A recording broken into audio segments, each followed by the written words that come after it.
Hello అండి. మేమైతే మా ఇంట్లో కొత్త పెట్టుకుంటున్నాం. కొత్త అంటే ఏంటో అనుకుంటున్నారా?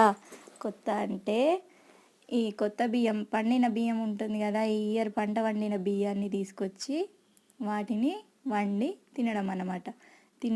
మనమే తినడం కాకుండా వేరే వాళ్ళకు కూడా తినిపిస్తే మంచి జరుగుతుందనేసి మన పెద్దల సాంప్రదాయం, మన ఆచారం. మేము ఇంకా మా సాంప్రదాయాన్ని మేము ఇలాగే గౌరవిస్తున్నాము.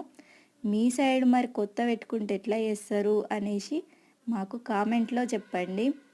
మా ఇంట్లోనైతే కొత్త పెట్టుకోవడం ఇట్లా కుదురు ఉంటుంది కదా, కుదురు, రోకలి, ఇంకా తట్ట, వెదురు తట్టను పూజిస్తారు. అట్లనే పూజించడం అంటే ఇట్లా సున్నము, జాజు పెట్టి పూ వాటికి బొట్లు పెట్టి కంకణాలు కట్టి అట్లా చేస్తామన్నమాట. ఇది మా ఇంట్లో కొత్త. ఇలా అందరం తింటాం కలిసి.